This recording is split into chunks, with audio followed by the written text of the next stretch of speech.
You know, government incompetence has been in the news a lot recently, and I wanted to talk to a guy about how things work inside of the Department of Defense, and I think I found the perfect expert.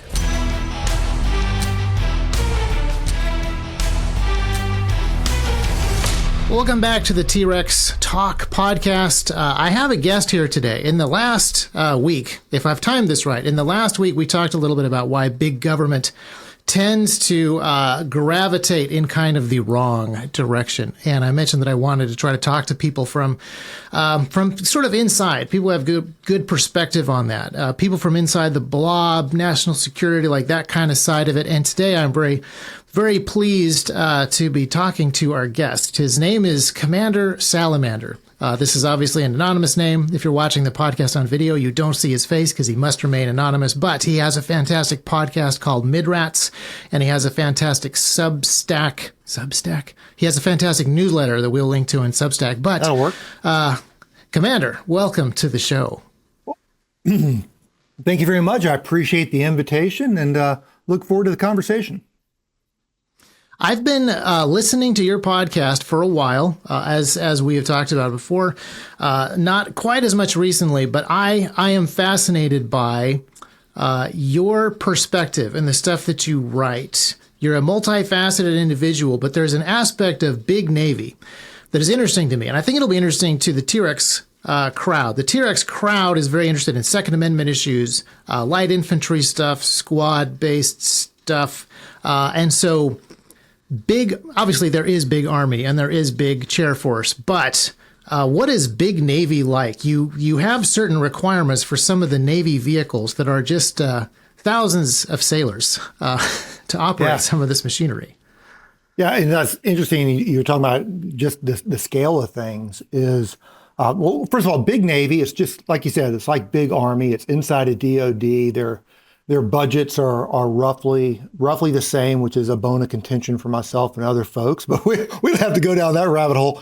And it's like the other government bureaucracies. It's just that, a bureaucracy. And as you've seen with some of the leadership choices in our ground component and our naval component, when you get to the very senior ranks, you have certain people that are more government bureaucrats than they are military leaders. And in some ways, that's understandable for the position they have. There are exceptions to that. The present PACOM commander is one. There are others. I don't want to paint with a broad brush or to say it's necessarily bad to have somebody that is steeped in the ways of Washington, D.C. when your primary job is not leading soldiers, sailors, or Marines in combat, but to make sure that they're trained, manned, and equipped.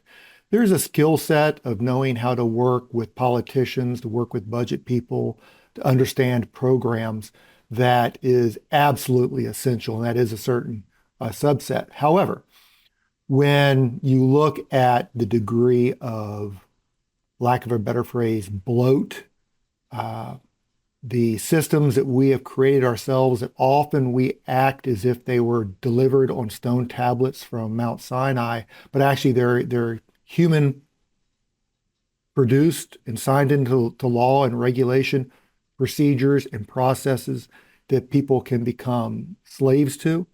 And also in the uniform side of the house, I've been writing for years. I've been blogging since 2004, so there's plenty of evidence to be used against me if anybody wants to. But there's a hard line between working in DC and working and being part of DC. And especially with some of our recent uniformed leaders, you can see that turn with how they address certain issues and how they work with people up on the Hill, that they're not just a person in uniform working in DC. They have become of DC. And that, I don't think that's a very attractive place for our uniformed leadership to be. Yeah. I know that we've talked about draining the swamp for several years, but I've seen a number of people get swamped and kind of get sucked down into that bog. I used to live close to DC. My dad used to do political media there. And so I got to see it as a very young man. And it seems like the blob has just gotten blobbier. I mean, not only has DC itself grown to the point where it's taken over huge chunks of Maryland and Northern Virginia, but the size and scope of the federal government and the size and scope of certain DoD projects, it just seems like the only growth is just largeness, just sheer size. I would encourage everybody, if they haven't already, you can go up on your favorite search engine and look for the richest counties in the United States. And the majority of the richest counties in the United States surround Washington, D.C. And those counties, they don't produce anything. There's maybe some light manufacturing here and there. What they are is they are companies and people who either are directly or indirectly tied to the either taxpayer money, or, as I like to remind everybody, money that has been borrowed in the name of children yet born. And that's why they are so rich. It's because they're riding off that government. And power doesn't necessarily corrupt. I'm not the person to coin this phrase, but I do like it more than saying power corrupts. I think power attracts the corruptible. And that's where we also see some of those problems as well, because there's just so much money in the federal government now. If you live in the DC area, and I don't, I do go to the Imperial City on occasion for both work and pleasure, but I do live out in the provinces, and my good friends that do live within smelling distance of the mall, I like to remind them, well, the view from the provinces is X, because I'm sure you've seen it as well. Going back to the NDC or of DC, there are certain people, especially if they're right of center, if they spend too long in Washington, D.C., they don't make a dedicated effort to diversify their information sources and their social arena, their view of the center point of the nation is very different than where it actually is. It's much further to the left. So their friends think, and their acquaintances, their coworkers may think they're some hard right fringe person, but they're as hard right as Mitt Romney, but it's all relative. Yeah, I was going to say Mitt Romney. Yeah. Yeah. So I got a little tiny glimpse. There's another thing that happens there. Not only do you go into a place where the culture is pretty specific and the gravity is pulling you in a pretty specific direction, but some of the projects are big and complicated to the point where you do kind of get tunnel vision. You don't diversify your information, and you develop blind spots only because you become focused on a project. And some of those projects last for forever. When I was a kid, I had a friend who worked at Johns Hopkins, and he was developing stuff this was back when the Center for Undersea Warfare was still in Virginia before it moved, I think it was the one that moved west. And I helped do some video graphics for a project for the long-term mine reconnaissance system. And my part was like a few months, and I was like, oh, this is a long project. For video projects, like 3 months is a long project. And he was like, oh no, some people are going to spend their entire careers in this project. This project is going to get adopted by Boeing or Lockheed Martin or Northrop, and some of the people here at the Johns Hopkins Applied Physics Lab are going to be a part of this project. This will be their entire career, this project. Now, ultimately what happened was 9/11 happened, and we switched to a global war on terror, so long-term mine reconnaissance became less of an issue, and so the project died after a mere, I think, 24 years. But that was kind of my first glimpse into how the swamp can kind of grab you, because it was an important project. Nuclear submarines are expensive, and being able to find out where sea mines are is really important. And so spending 25 years developing this little autonomous submarine, it might be worth it. One thing I always found interesting, if you look at the post-World War II era, and when people ask me, what, because I like to ping on our acquisition system a fair bit. And they say, well, what worked well? I was like, well, let's take one data point before World War II and one data point after World War II. before World War II, with very, very small defense budgets, looks how they developed cruisers. The iterative approach, just take from 1925 to 1940, how cruiser development took place. It's amazing the advances that took place. I said also look at the time frame from the end of World War I and 2018. Good job. 1918 up to the beginning of World War II, which for most of the world was 1939. It wasn't 1941. We're looking at 21 years. Back up for 21 years now, it's 2003. Look at the advances that were made in aviation, submarine, service, everything like that. Yeah. Things have not changed as much here. And I also say, and then look at the 1950s with how we did missile development. In an era without big computers, with drafting tables and slide rules. Slide rules, yeah. Look how they developed the nuclear submarine program, the ballistic missile submarine program. They did the predecessors to our standard missile, the Talos, and all that earlier system of missiles, which they learned a lot of lessons that they eventually developed into our series of standard missiles. As Moore's law, that everything speed of computing power doubles every 18 months. In a time period, let's just use the last quarter century, that Moore's law has exponentially gone off the chart on our computer power and our networking power and our communications abilities. As that's gone off the charts, our timeline for developing Western weapon systems has grown. You'd think it would shrink. So there's something else that's forcing our system to become this accretion encumbered thing that really, you talked about your program that went on for 20 years and produced nothing. That's part of the problem. We have a lot of things where billions and billions of dollars are spent. Lots of money is made by industry, but nothing is ever produced that makes a shadow on the ramp or displaces water. And then we go on to something else. The U.S. Surface Navy has just had a horrendous record this century in that regard. And even our latest ship has already shown signs that, the old definition of insanity is doing the same thing over and over and expecting different results. Well, we have done almost nothing to correct the problems we have with acquisitions, program development, incentives and disincentives for promotion of our senior leadership. And for some reason, we expect our latest frigate to be better than LCS or DDG 1000 or the initial tranche of LPD 17. It's sad to see that we have become that running in mud, so to speak. Yeah. And you're a huge fan of the LCS program, I assume. I imagine. I would use a different F word than fan, but yeah. It was a train wreck that, and I wasn't alone in this regard, that people saw coming in 2005 before Hull 1 even displaced. It was, and it's really been sad to see that has happened, and there still hasn't been. This will sound familiar for a lot of things. There's a lack of accountability, both for institutions and people, for failure in the absolute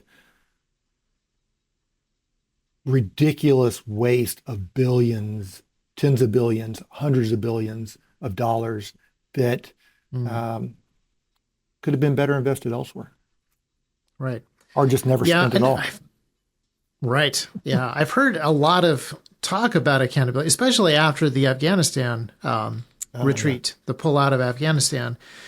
And a number of people have said this. Most of our listeners, a number of our listeners have served, and they know that if you are an incredibly low-ranking member of the United States military and you lose the lens cap of your PVS-14 or you lose a small piece of kit, the amount of trouble that you get into is far greater than losing a war if you rank considerably higher. And so, yeah, the lack of accountability through some of these programs, I think, is really, really fascinating. And one of the things that frustrates me about big government, because I love the idea of taking power, because it does attract the corruptible, and diffusing it across multiple branches and multiple places so that the power isn't consolidated in one place. But I think that one of the reasons that accountability is so difficult is guilt. When the government gets too big, guilt is diffused. So, a committee of hundreds of people over decades, and then thousands of other project managers are, collectively at fault for some of these programs. So you can't actually go after a single person. Nobody will actually admit, no one will actually stand up and take the accountability. It's too easy to point fingers when the projects are gigantic and last for decades and involve so many ginormous, multi overlapping committees. I think that is another thing that we see. And a lot of that is enabled by what I call a culture of excuse and a culture of untruth. And it goes back to, and I think the Army is the same way, but the Navy fitness reports, where you write your own fitness report that your boss puts his signature on. 90% of the words that you put on paper, he puts his signature on. And it's almost intro reading where they say, well, the board needs to see this adjective in all caps as opposed to lowercase. And if we don't underline it, it won't have the same. It makes you feel from day one dirty. It's like, I'm not that good. I'm not that wonderful. Well, you have to do it. The system teaches you early that you cannot tell the truth. And, words don't mean things. And you talked about the Afghanistan retreat. And I think if you're using the right word, retreat. You saw General McKenzie had a very interesting exchange with Representative Gallagher a few months after the events of the summer of 2021. And it was worse than a retreat. It was a negotiated surrender and then a retreat under fire. And General McKenzie, who in the last year or so has started to show a little more, I don't want to say honesty, but a little more transparency on what happened. He was like, oh, no, we did not retreat. We did not negotiate a surrender. We did a non-combatant evacuation operation, a NEO. It's like, oh my gosh, no, no, you didn't. And it kind of hit home for me. I spent a half decade of my life focused on Afghanistan. And I laughed when you're talking about accountability and losing a little piece. For your listeners that have an Army background, I'm going to say something that'll probably give an eye twitch. Let me see your hand receipt. I had no idea what a hand receipt for the Army. My first day in Kabul, I go in, I'm doing my check-in, and they issue me my 9mm rounds that I could put in with the sidearm I brought with me. And they said, here, sign your hand receipt. I was like, what do you mean sign? What's a hand receipt? And she looked at me. It's like, you're an 05. I was like, I'm a Navy 05. I don't know what you're talking about. So basically, I had to carry around the sheet of paper that I had to turn in when I left. Otherwise, they take money out. And I owe the Armed Forces of Finland one 9mm round because I would travel around the country and I was coming down the ladder on, whether you're in Mazar-e Sharif was nice because it was a German base and it was like a resort up there. But in Kabul, in Herat, and down in Kandahar, it was just ridiculous. And my one side of my shoulder rig had my 2 magazines, and I was sneaking past the wall, going down a ladder or a stair for you ground component guys, and it popped my 2 magazines out, went tumbling on the ground, and so I went to pick it up, and I didn't realize until like a week later, I was missing a round out of one of my magazines. It must have popped off when it came down. And so when I was about to leave Kabul, I was like, oh crap, that corporal's going to eat me alive because I'm 1 9mm round short. And a friend of mine I work with who was a Finnish Army major, he's like, no problem. He said, come. So I went up to his place, and the Finnish Army evidently doesn't have hand receipts because he had a little Ziploc bag full of 9mm rounds. So he gave me one so I could put in there. So the Army was okay. So they will literally have you in a flop sweat if you're 1 9mm round short. However, you can bollocks up a plan. You can blow up programs for tens of billions of dollars. And as punishment, you get a seat on the board of directors of Raytheon. How does that, how much credibility do your line leaders, your field grade officers have with with their squadrons and battalions when they're trying to deal with some NJP with an E3 or an E4, who he's getting hammered. What are you going to give this guy? Because he was a 21-year-old idiot being 21, half month's pay for 2 months, 45 days extra duty. When he sees senior officers being rewarded for having absolutely horrible tours and making huge mistakes, and that type of cynicism that builds all the way down the chain, that's part of our system that we've got to get accountability in here. And you even see it, it's not just the military either.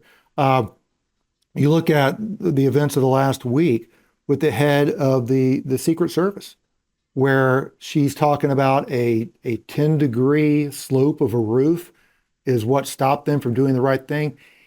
Anybody who has a military, a law enforcement, or has worked in construction knows that that is complete. There's a great phrase from Alexander Solzhenitsyn. They're lying to you. You know they're lying to you. They know that they're lying to you, but they expect you to accept the lie anyway. It's the same thing. Mm-hmm. Yeah. Well, especially when I think the counter snipers that took the shot on Saturday were on what appeared to be the exact same roof pitch. Like, I think they were identical buildings. So it's the obviousness is it does build disillusionment and cynicism in a big way. And I think that is in some ways a bigger part of the there's a recruiting crisis right now in the United States military. And there's a number of reasons that you could point to. One of them is a lot of my good friends in the military were pushed out in 2020 and 2021.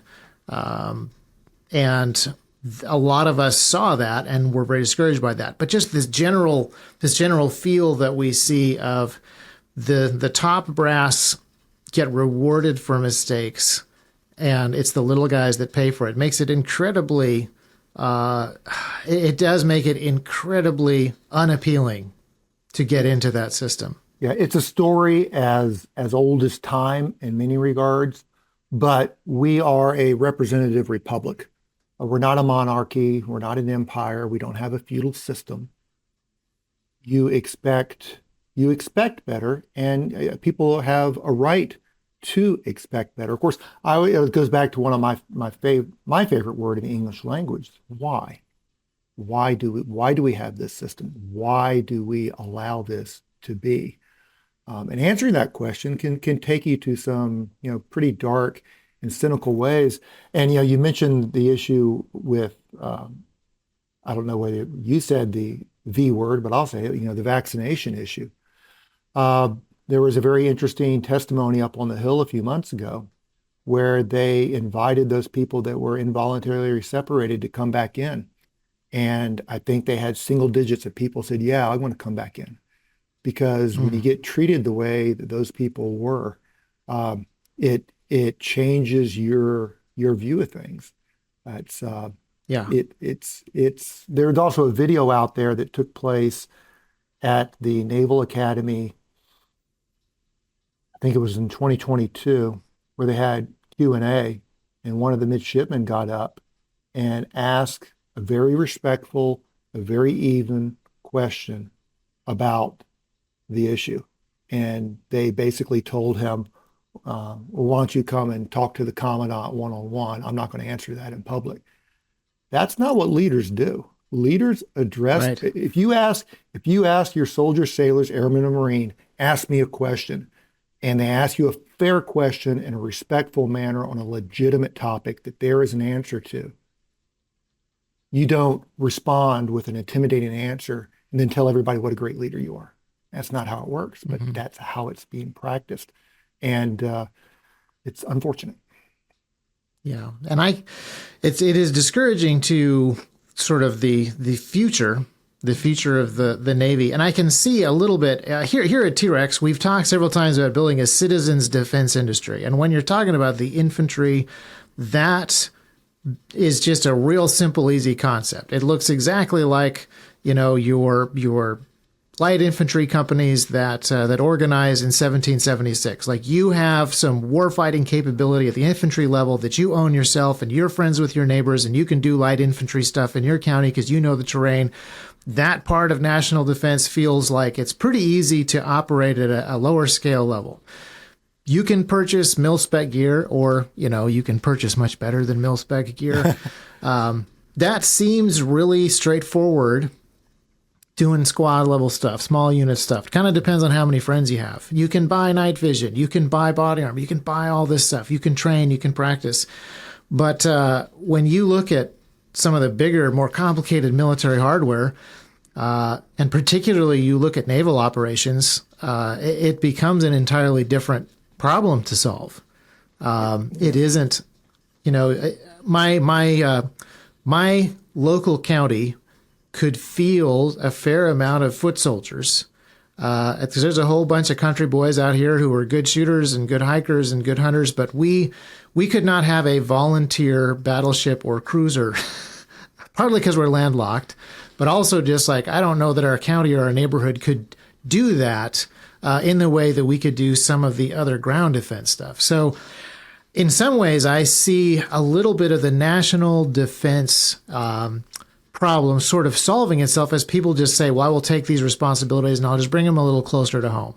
If I can't trust if I can't trust this large failing system, I'll build a small alternative down here. If the New York cab system doesn't work anymore, we'll start Uber down here. Like, I can see this happening in multiple areas, but Navy is a tricky one because a nuclear submarine is not like an amateur volunteer firefighter operation. That is slightly more complex to build and to operate. And our founders, in their wisdom, they saw this too. That's why in our Constitution, we were not designed to have the large standing army we have right now. This is a hangover from World War II and the Cold War that we still have. And that you can have, matter of fact, I have a hunting property in Georgia. And when I was looking at the history of the property, I came across, and people who come from some of the original U.S. states on the East Coast, you can find this for your state as well. It wasn't just counties. Everything was broken into militia districts. And so I could see where my place was in the militia district.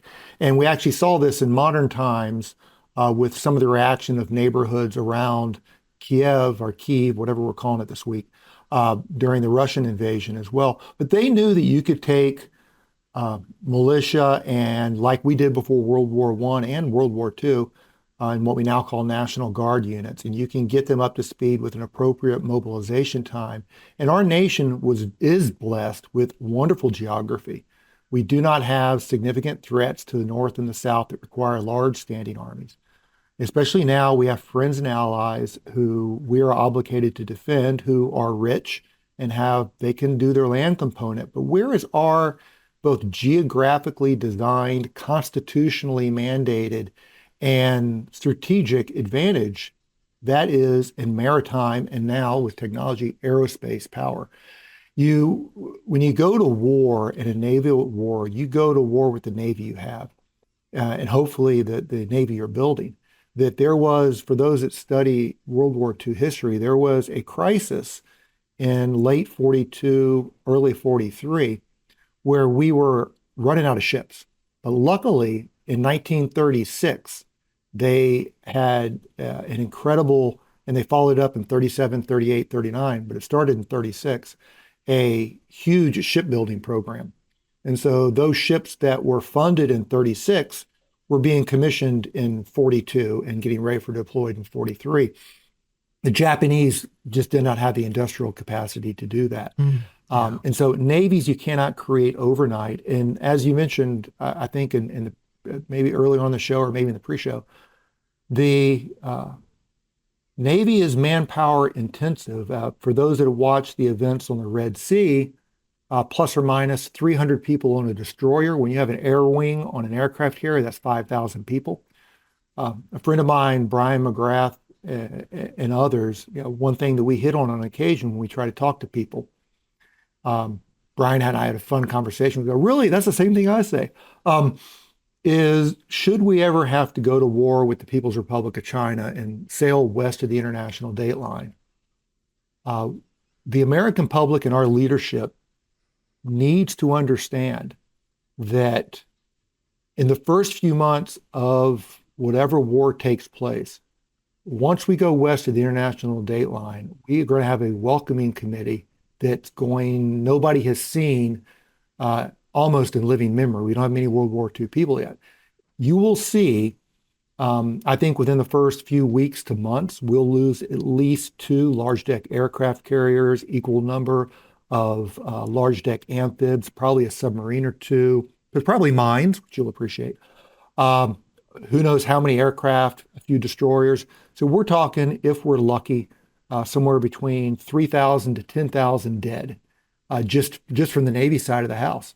And we're going to have to keep fighting through that because when a modern weapon hits a large deck aircraft carrier, nuclear powered, I mean, it's not going to blow up like a nuke, but it's loaded with gasoline and fuel. When you hit a large deck amphib full of Marines with a modern warhead, whether it's an anti-ship ballistic missile, a hypersonics, or even some old school Generation 1, Generation 2 anti-ship cruise missile, or God forbid, a heavyweight torpedo that breaks its back. Uh, there's no place for those people to go but into each other and against the wall and against what's burning. Um, you cannot create that expertise overnight. You cannot create uh, nuclear reactor machinist mates and officers to run the nuclear plants overnight. You cannot train an F-18 pilot in 90 days. And unfortunately, the one thing the Army, the land component in general, has done much better, and the Air Force has done much better than the Navy has, is due to some rather incorrect decisions in the 1990s that have now become standard. The U.S. Navy, when people leave active duty, does not do a good job in what the Army and the Air Force does with the Guard and the reserves and recapturing that skill and that talent set. You know, you have an E5 or an O3 who leaves active duty and associates with his National Guard unit. Depending upon what his unit's doing, they might be weeks to maybe a couple months away to being full up round. If you have a surface warfare officer or a naval aviator who are a nuclear machinist mate who leaves the Navy and he doesn't have a reserve component where he can park that skill set to at least keep it on a simmer, somebody knocks on his door 6 or 7 years from now, he's going to go, yeah, I'm sorry, but I manage a Parabas right now. I haven't looked at a differential equation in 6 or 7 years. Oh, and by the way, I'm not even associated with a reserve unit. So yeah, I'll see you in court. I'm not going anywhere. Uh, that's going to make mobilization for anything naval much more difficult. Plus, they really have no place to go. We got rid of our reserve air wings. We no longer have surface ships in the Naval Reserve for them to go to. A lot of the units that you used to plus up aircraft carriers and surface ships in the event of war like we had during the Cold War, those units no longer exist. So it's on the naval side of the house, we will go to war with what we have. And if we want more stuff, if for those that might not be familiar with a previous commander, Admiral Davidson, he coined a term that people have been talking about for years. Now it's called the Davidson window, or the area of greatest vulnerability with the People's Republic of China. It started in 2027. If we go to war with the People's Republic of China in 2027 to 2035, especially if it's in the first, 2027 to 2030, we're going to war with what we have right now. And we're not building more. We're not increasing our infrastructure. We're not building more maintenance facilities. So you're going to see a rapid attrition of the ability to project power from the sea very fast. And as we learned in Iraq, and as the Russians have learned in Ukraine, is you might be briefed a 72-hour war or a 3-week war or a 3-month war because that's what you want to hear. And your planning staff is led by people who want to give decision makers what they want to hear, not what they need to hear. And so they're saying, yes, sir, this will be a 72-hour or a 3-day or a 3-week or a 3-month war. Everything will be fine. And lo and behold, you find yourself in the third year.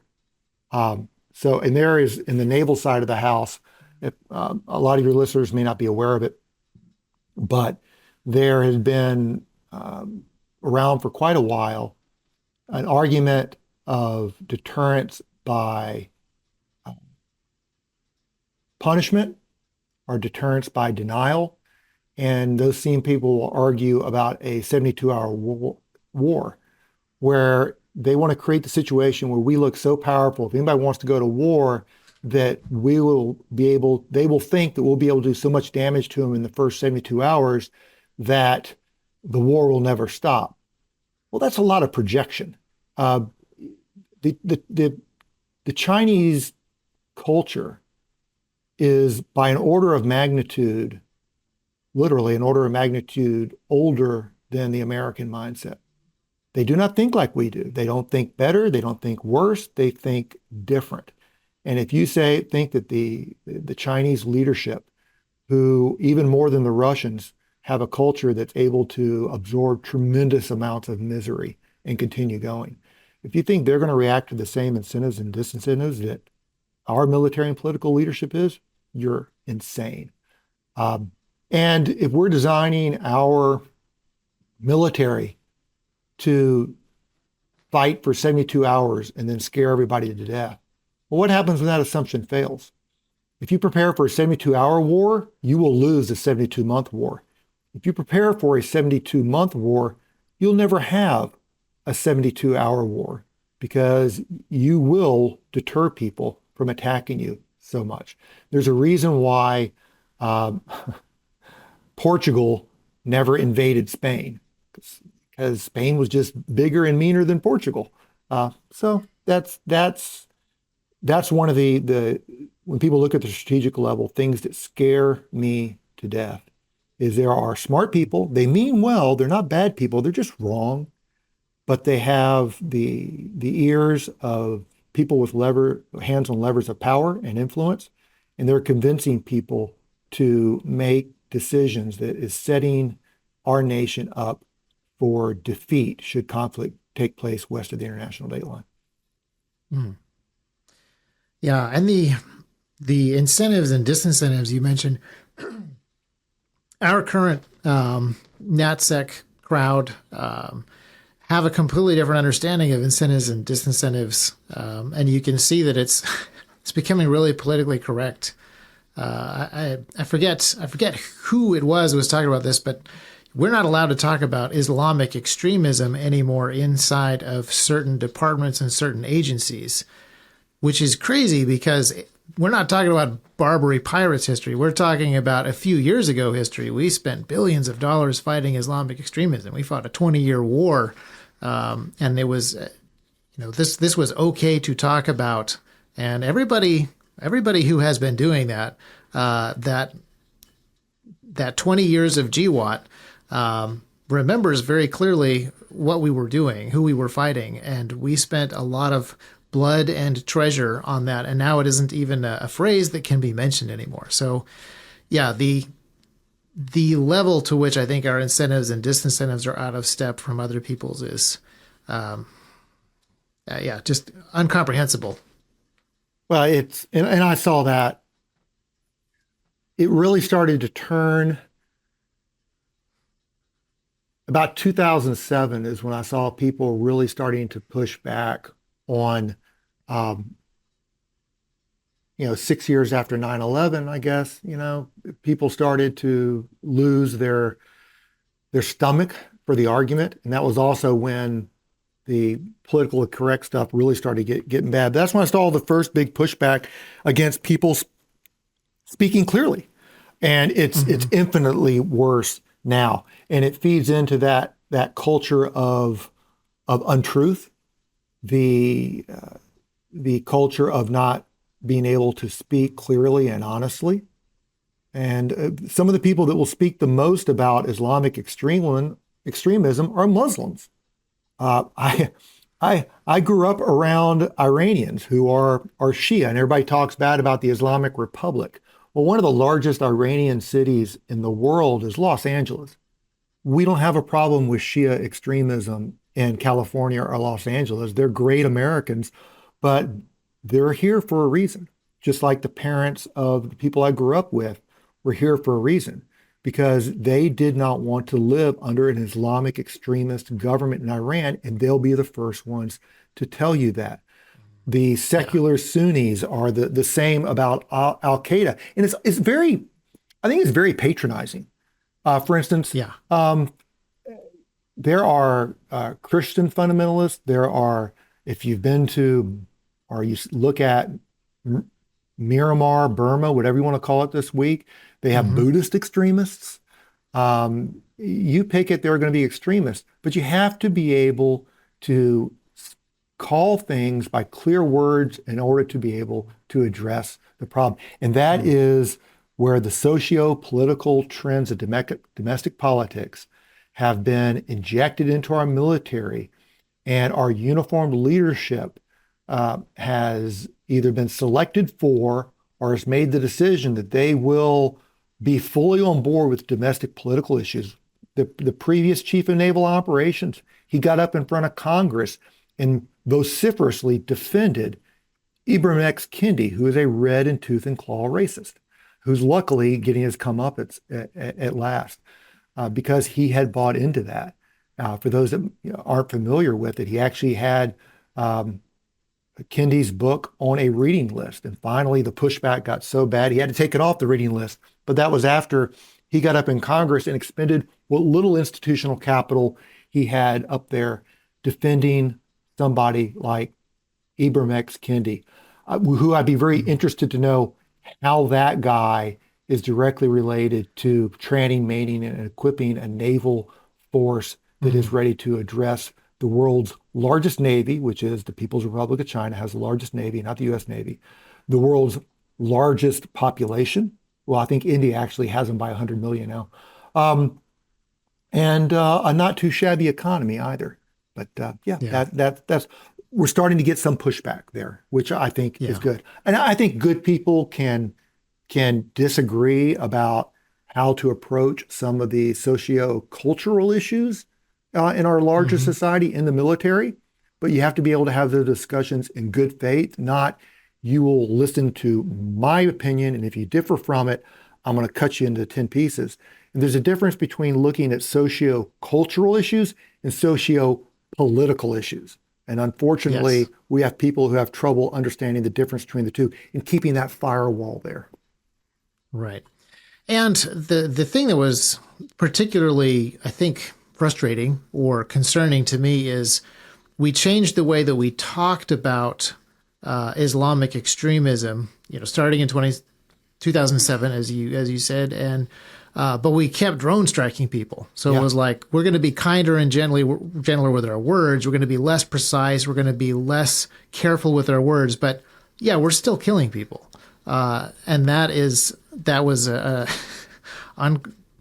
a very uncomfortable place to be, where that is the way that things are being prioritized.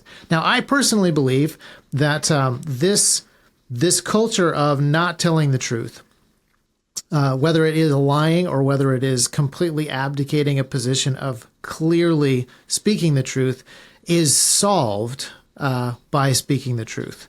That is the way that you cure a culture of lying. What's more complicated to me is how we fix some of our, nuts and bolts issues that we have. You mentioned before, like, we used to be able to invent new aircraft in months. We used to be able to build stuff. And this was back in the days of slide rules and making everything by hand. Today, we have incredible CAD software. We have 3D printers. We have CNC machines that can run 24 hours a day. We should be going so much faster with this stuff. How do we fix that side of the table, where we actually can build, invent, develop, and deploy in the the military industrial complex may not be salvageable, but that defense industry, how can the defense industry get back to being competitive in a free market kind of way and capitalize on all of the great technological advances that we have now? Well, I've got good news and bad news. The good news is it's not a force of nature. It's not an act of God. This is completely within our control. Bad news is there isn't a critical mass of people that want to take the control to fix it. Right. There is a for those that have played around in the operational planning world, they understand the concept of supported versus supporting. The weapons development, acquisitions, and support, that is a supporting organization that supports the supported effort, which is defending our nation. Unfortunately, we have a system now, our military in general, is built under this framework and its accretions over time from Goldwater Nichols in 1986.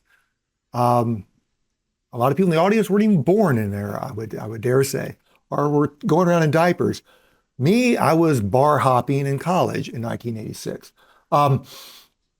Goldwater Nichols, that was designed at the height of the Cold War, at the height of the Soviet Union's power, because when you sign a law in 86, you got to back up a few years from when you started working on it. So we're looking, 1982 or so when people were starting to chew on it, and it finally came out of the womb in 1986.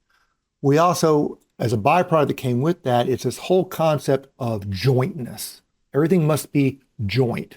We have offices like CAPE, who nobody knows what they do, but they slow everything down. We also have our COCOM structure, where we have the globe divided into different territories, where we have our pro-councils, where we have 4-stars who control Central Command, Northern Command, Pacific Command, Europe, now AFRICOM, and they compete and they argue for their little spot of the globe in a neo-imperial mindset. And then you have people, the Chief of Staff of the Army or the Chief of Naval Operations. People think they're in the chain of command, but they're not. They're political operators. They're there to, especially the chairman, which I don't like the fact that we have one person advising the president. I like when you had a president who was looking at his Chief of Staff of the Army and the Chief of Naval Operations and going, okay, you guys argue in front of me. Don't have one schmo come up here and say, well, the chiefs say the following. I believe that leaders need to have a diversity of ideas, not stuff that's filtered, but I drifted off topic for a second. I'll come back.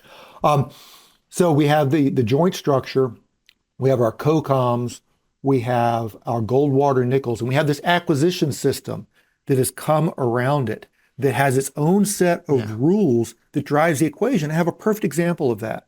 It's something that's close to me because we talked about LCS before, and we could almost do an hour just on that, so I won't go there. But the Navy finally, just when they couldn't hide the failure any longer, they decided at the turn of this decade that LCS was a mistake, and now we're in trouble because we lost a generation of building a sub 7,000 pound warship.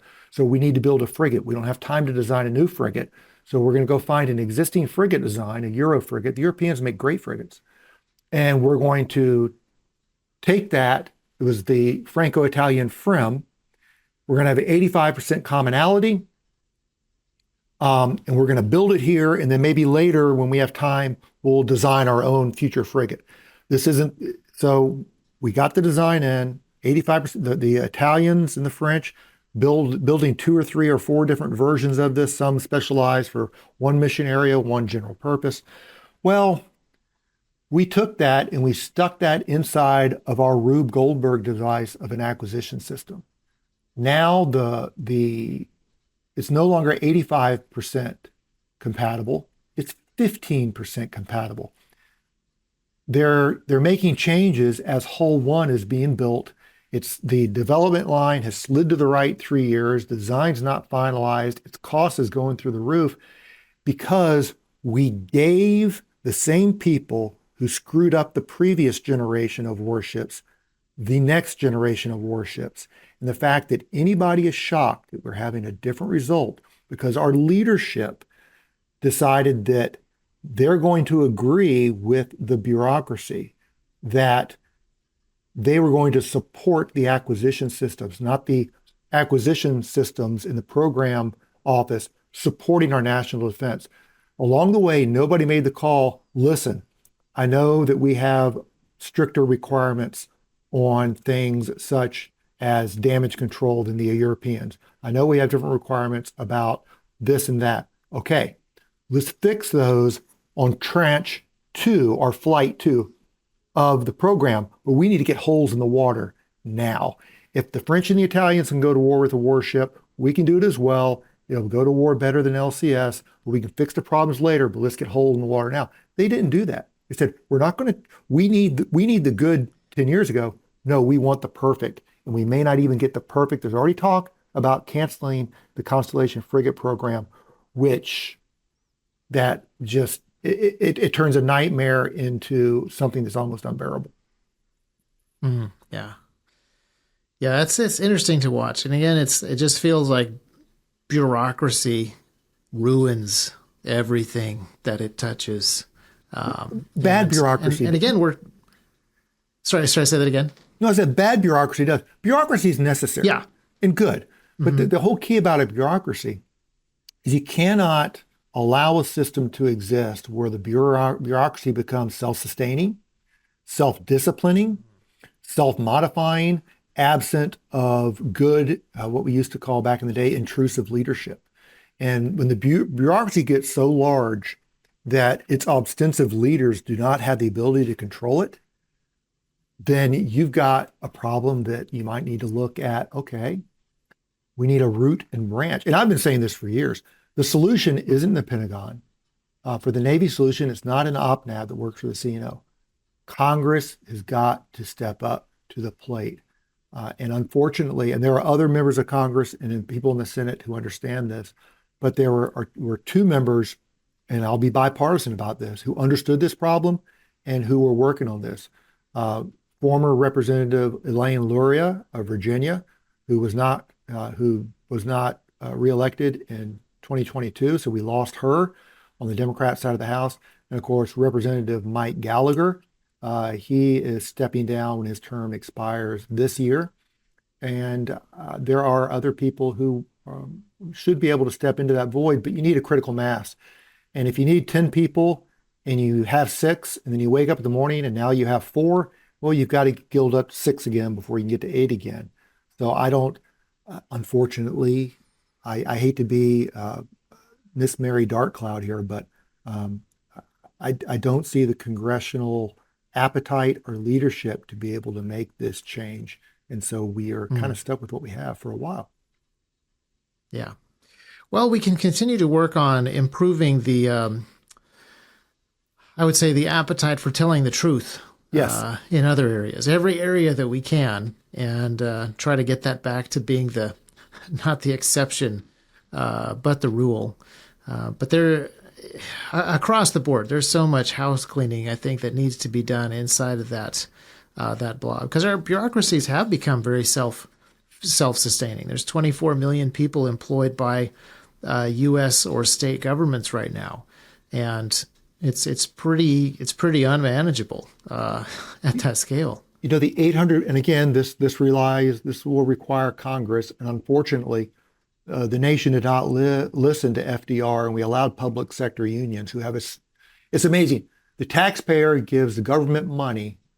The government pays government employees a paycheck, and a certain percentage of that paycheck goes to public sector unions to lobby against the taxpayer. So people are paying for their own destruction. But FDR said public sector unions is an abomination. We should never have them. But one thing that kind of undergirds a lot of this discussion and related discussions is a reality that we put on ourselves at the end of the Carter administration. The Civil Service Reform Act of 1978. You know, this and the Department of Education, another Carter creation, is just an albatross around the neck of the nation. It makes it very hard for even the best intentioned people. For instance, let's say we get somebody who's Secretary of State, He walks into Foggy Bottom. He talks to his manpower people, if we can use that term anymore, his personnel department, HR, whatever the word of the day is, and says, give me all of our employees, what they do, what their assignments are, because I want to do a 25% cut. He's a Secretary of State. What is he? Fourth in line to the president. Probably one of the most accomplished people we have in the U.S. And he's going to have some GS-12 look at him and go, sorry, Mr. Secretary, you can't do that. Right. Who works for who? And plus the State Department even has its own little special considerations. And I've always said that any type of civil service reform needs to start there because they're the worst. But that's throughout the government, that you do not have the ability, that you're in the private sector. I'm in the pure private sector as well. I have a P&L. I've got a balance sheet. I know what my cash flow looks like and what my available cash is at the end of every week. And if I've got a situation where I've got to make hard decisions with people that I like and adore and I love their families, but sometimes you have to do that, I have to do that in order to have an ongoing concern. We have to have the ability, some way, for there to be executive branch accountability of the bureaucracy that they ostensibly control, but they don't. They're controlled by their bureaucracy. That's not how our system was designed. Yeah. Did you ever see the British show Yes Minister? Yes. It's a very lighthearted look at this, but in some ways that makes it even creepier. So at some point I'm going to do a breakdown for more of the American listeners who may not be familiar with that. I don't want to release any more public information about you that might reveal your secret identity, but you were at NATO for a while. Yeah. How are we doing? Because you mentioned that the Italians and French are able to build frigates better than we are. NATO feels like kind of a disaster. The EU has bizarre bureaucratic setups, but how are we doing? Just kind of ideally, we would be grading ourselves against the Constitution and history. But how are we doing compared to Europe and our European cousins? What's always humbling, and yeah, I spent my last almost half decade of active duty service as a NATO officer.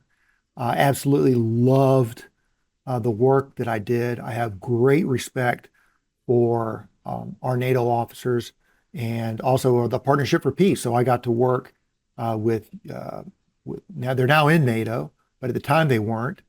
We had Swedes and Finns and Swiss, Macedonians. We had Ukrainians, Armenians. It was great working with all those guys and all of our NATO nations. And by the way, national stereotypes exist for a reason. I could spend an hour just saying, this, no kidding, Spanish guys are actually like this. I could also use the hour just tell you stories of how Greeks and Turks work in the same office. It's kind of funny. It's kind of like something from Yes Minister. But it was also very humbling, and here's why.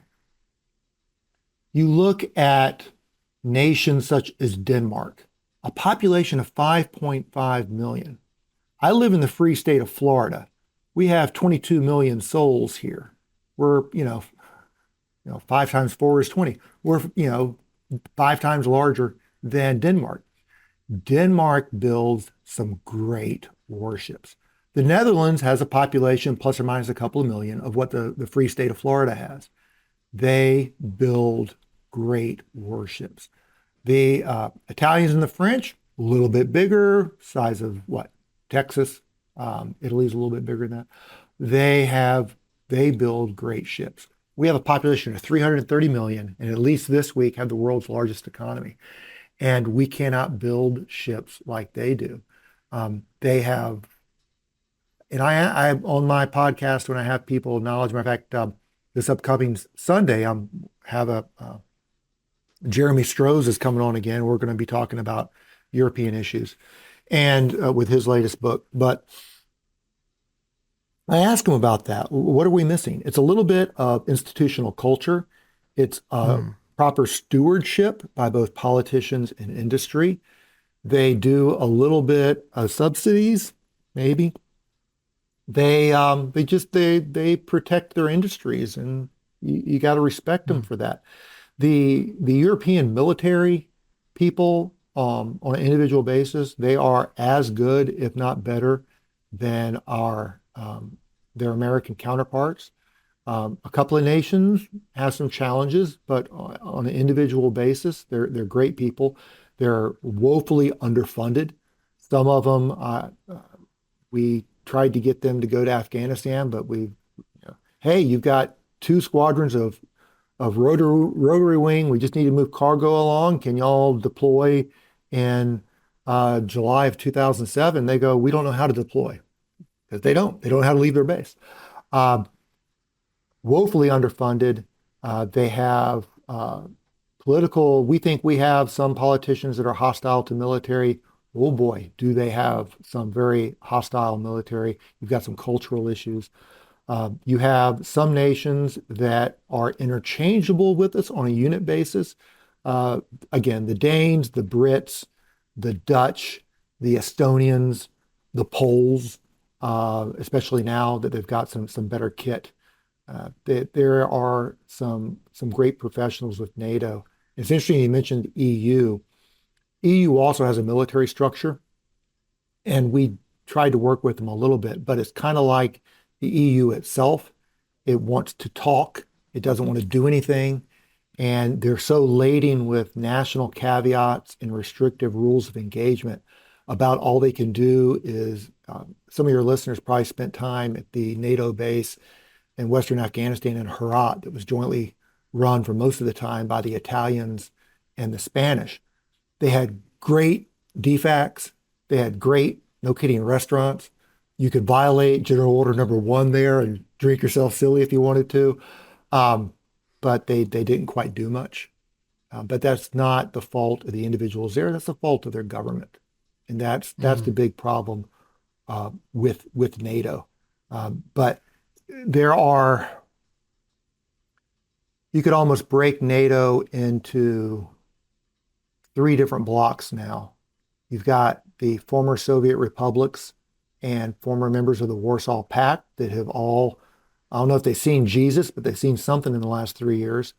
They have definitely coalesced into a certain way. You have the free riders, most of which border on the Mediterranean one way or another. And you have the rather flinty and insecure big boys known as the French and the Germans that have some issues that they're still trying to work through. The alliance is great. I'm a big fan of the alliance, but it also has some huge, huge limitations and problems, which, like any big family, you're going to have. But with the right discipline, we can make it better. I don't know if that answered your question or not. I kind of monologued. Well, it's fascinating because it's something that it's an interesting perspective, especially based on the stuff that we've been talking about, issues within the United States, strengths and weaknesses that we have here. It is interesting and good to get some context from friends and neighbors, and within. And sometimes I think those stereotypes provide even more context as to like what it takes to be good at this, or when you're bad at this, how does that affect the way that you build ships, for example? I lived in New Zealand for a while, and New Zealand has a tremendous opportunity to be a really defensively, it is a remarkably remote spot. And it would have been really easy for them to have a incredibly capable defensive capability despite only being 4 million, 5 million people. But they essentially gave up on that. They said, no, our only hope of defense is to be part of ANZUS. Our entire NZDF, the entire New Zealand Defence Force, will essentially be a battalion of peacekeepers, and Australia and America will protect us if anything gets serious. All we'll do is just kind of attach ourselves to those groups for UN activities. It won't actually be national defense, despite the acronym. So that was the attitude. They just were too small to make it work, even though it was like, you have all the resources and the geographics. That's why I've always, and good people can disagree, and I'm happy to have people disagree with me on this because I can argue both sides if you have to. But you need to have some measure. And we all have friends and family that have different abilities. Some, you might have a friend who's not very strong, a friend who maybe isn't very rich. You might have some friends that live close by, may live far away. But if you all have a community effort, you want everybody to help as they can on an equal basis. And, if everybody's going to pitch in around the table, somebody who's really, really rich can probably pitch in more than somebody who's really, really poor. But I've always thought that 2% floor for spending for national defense is useful because friendships and relationships, it's all about making sure that everybody is doing their fair share and nobody's taking advantage of you. And if you're a population of 5.5 million, and you're giving 2% of your effort towards a program, even though your neighbor has a population of 330 million, but they're giving at least 2% of their effort, that larger neighbor isn't going to look down on you because you're giving such a small amount. They're going to go, no, he's given the same effort that I am. However, if I'm the big, strong neighbor and I'm giving 2% of my effort, and I ask my little neighbor there, hey, could you help out? So, I'm moving the big logs out of the way, but there's a bunch of leaves over here. And he doesn't have the upper body strength to move the logs. I do. I was like, hey, could you mind moving those leaves for me so I can just concentrate on the big stuff there? And he goes, I really need to go get another beer. You can get to that later. That is why I think there's a lot of resentment towards NATO, is you have people who aren't even trying to give an equal effort. I mentioned the Baltic republics and the former members of the Warsaw Pact that are in NATO. Some of them were giving 1% or less of defense 10 years ago. Now they're all above 2%. Some of them, like Poland, are going towards 4%. So they definitely have gotten religion and they're doing their fair share. And then you have, unfortunately, our neighbors to the north in Canada. Justin Trudeau said, well, we might get there by 2035. That's just insulting. I don't know how you hold nations accountable, but there has to be something to be done for those nations who refuse to get off the lawn chair and at least pick up a few leaves. Yeah. Well, it's something that I believe works its way all the way down. It kind of takes us back to where we started the conversation. We've talked to our listeners about this here on this podcast. Like, we recommend to folks, if 2 to 3% defense spending is good for a nation, like maybe that's the way that you should budget for your own personal defense of your family. Like, for some people, that means that night vision is something they buy this year. For something, other people, night vision is something that comes along much later. But having this kind of personal responsibility, taking personal responsibility, we talk about quite a bit. And G.K. Chesterton wrote a lot about the importance of a culture having martial virtue, not being warmongering, not being bloodthirsty, but appreciating the martial virtues, the disciplines and the capabilities, as well as the equipment. And I think that the other thing that having nations rise to this level nationally, hopefully that is something that trickles all the way down to the individuals, so that it isn't just taxpayers having their money used, regardless of what their personal feelings are, but that there is a level of personal responsibility that comes into play somehow.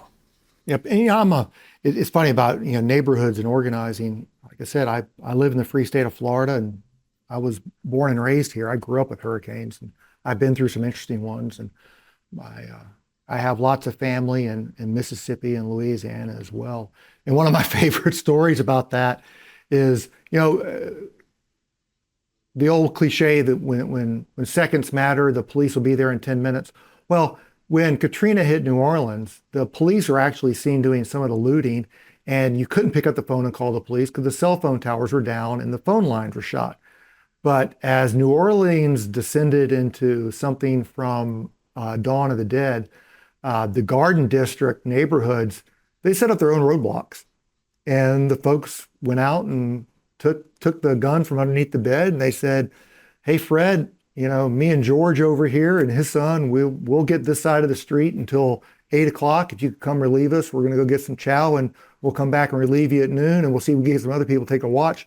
And the Garden District didn't have any looting because a couple folks showed up and decided there were easier targets elsewhere. Yeah. And that was one of the things that I hope a lot of our European neighbors are taking away. You go from the Garden District to a lot of these countries in Europe who always think Uncle Sam's going to be there to back their play. And I've been saying this for over 20 years. And I said this while I was in NATO. And some people looked at me funny, but they don't look at me funny too now. I said, listen, y'all need to be ready to defend yourself without the United States. The United States is one election or one natural disaster or one civic crisis away of being no good to you. You cannot rely on us to always be there. And they go, what are you talking about? So I always try to avoid U.S. politics. I was like, are you aware of the Yellowstone supervolcano?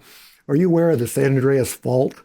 If any of those things, are you aware of what happened to the coastline between Vancouver Island and Northern California back in the 1700s, where a tidal wave came a couple miles inland? I was like, if any of those events take place, I got news for you. Uncle Sam is going to be distracted for a while as we go concern ourselves with other things.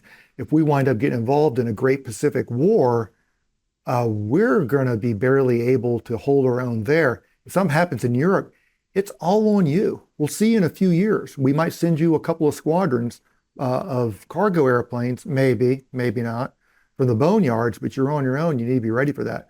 So whether you're looking at the Garden District in New Orleans, or you're looking, as the Poles now have, at who's going to help me hold the Vistula? Do you think that Chancellor Scholz is going to have the German army cross the Oder River to back up the Poles at the Vistula River? No, the Poles are going to have to do it themselves. So that, going back to NATO again, it's nice for at least some of those nations to have seen the reality of, regardless of what happens in Ukraine, what's waiting to their east. Just as the people in the Garden District knew when civil society was breaking down, they knew the Ninth Ward wasn't going to stay in the Ninth Ward, and they were prepared for it. Good for them.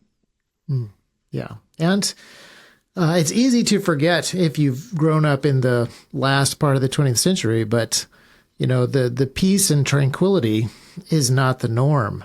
It takes a huge amount of effort to get there. Massive naval capability of the United States is not the norm. It takes huge amount of industrial capacity and discipline to have that. Taking these things for granted is not sustainable as a long-term policy. And unfortunately, to go back to the naval thing, I would encourage folks to go up on Google Earth or just do Google Maps and go to satellite view. On planet Earth, if the good Lord was going to design one area of this planet that would be the best place for a world maritime power to have naval forces, it would be the San Francisco Bay. Previous generations knew that, which is why from the Golden Gate Bridge all the way down south, all the way up north, all the way over east, the San Francisco Bay was full of naval bases, naval air stations, naval facilities, repair.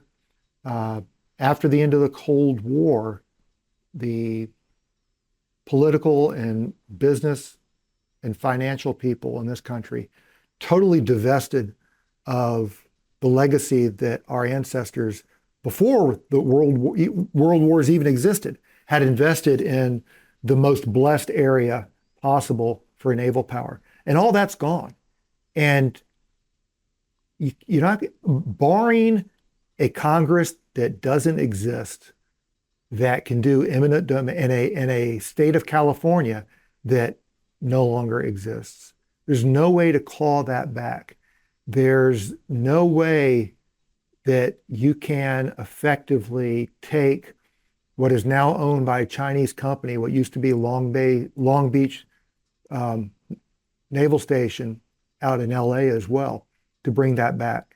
The West Coast Navy that used to be all throughout California is now shoehorned into San Diego. You can't put anything else into San Diego. And from a guy that used to do targeteering for a living, yeah, put more stuff in San Diego, and I'll stop anything from leaving there for a few months. It's not hard to do. So that's unfortunate, and you can see that in the fact that, especially in our submarines, which are supposed to be our primary force projection piece, even more than our air wings, depending upon who you talk to, we can't repair the submarines we have at a peacetime rate. What are we going to do in war? It goes back to the conversation we talked about before, that I better be wrong, and I reserve to be right. I reserve the right to be wrong in all things. And should things click off west of the international date line, let's all pray that I'm wrong. Let's pray that the 72-hour, the 3-week, 3-month war people are right. But if they're not right, okay, what's your plan B? That gets a room really, really quiet, because there's nothing thicker than a PowerPoint slide for what happens at D+90. That's what that, as they used to say on the old nautical charts, there be dragons. It's there's monsters past that line, and that's where fiction writers, I wish, would invest a little more of their efforts, as opposed to writing all these military fiction novels that think that we can win a war in 3 weeks or 3 months. History. Yeah. Ask the Russian general staff how that's working for them right now. Yeah. Oh, that 3-day war, man. It's just keeps on ticking. It makes the book. Here's my two. It makes the book short. You know? Yeah. Here's my two takeaways from our conversation. We got to get better at speaking the truth, and we got to double down on industry. Like, I feel like even little tiny holster companies that bend plastic, we need to be upping our game and not neglecting basic discipline, making the most of the software that we have, making the most of the hardware that we have, making the most of the people that we have, training and so forth, just because who knows what the needs will be tomorrow. Those are my two takeaways from this great conversation. Anything else that you'd like to leave listeners with, like a specifically pointed stuff? You're going to make me monologue again. No, I think you hit it on it right there. And that's something in the Navy that parallels with something that a man that I worked for when I was a teenager. I was once being a typical teenager and complaining about what he was asking me to do, and I did it, and I didn't do it right. And he looked at me and he was like, "Come back here and do this right. I don't care if you're shoveling," if you'll pardon my French, if I can use French on this podcast. He said, "I don't care if you're shoveling shit. I want you to be the best shit shoveler in the world. And when I look at your pile of shit, I want to go, that's a damn good pile of shit." And in the Navy, regardless of what you do, whether you're the undesignated seaman who's down, mess cranking, which is the most important job on a ship, because if you don't have good food, you don't have good sailors.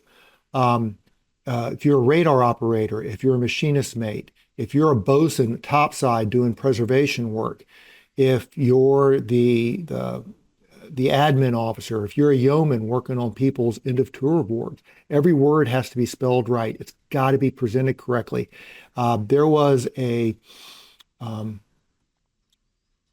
picture that I brought up a few years ago of the president of a country visiting one of our warships, and the ramp that he was stepping on was chipped, worn, and broken. Every detail matters. Do it the best that you can. And like I said, whether you're making a holster or whether you're doing the final touches on a land attack cruise missile, do it best, because people are relying on that to work when it takes place.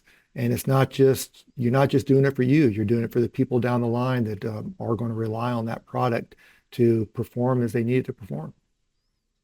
Absolutely. Yeah. Yeah. I mean, guys in the Navy should know this better than anybody.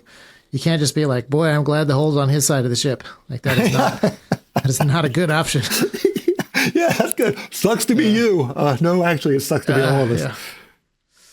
Yeah. So, well, thank you so much for coming on the show. I have probably a million more questions to ask, but a lot of them are probably just for me.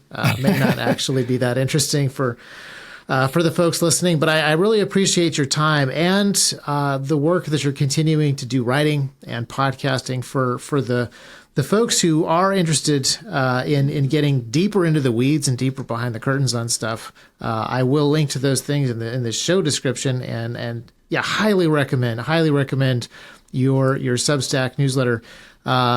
Pretty much every day, I don't expect what you're going to be talking about, and it's a fantastic take. Your take on the assassination attempt was probably the most lucid and interesting of all of the stuff that I read over the last week. So, thank you for everything that you're doing. So let me know what you thought of that episode. As I mentioned before, here at T-Rex, we focus very much on what individual citizens can do with their personal responsibilities, and that transfers pretty well to protecting yourself and your family and your neighbors and doing, basic light infantry neighborhood watch stuff. But are you interested in the larger, bigger picture of the DoD and the blob? Would you like to have more episodes on this? Let us know at team@trex-arms.com whether you prefer focusing on stuff that is more directly practical to what we usually talk about, or more, I would say, generally applicable to the stuff we talk about.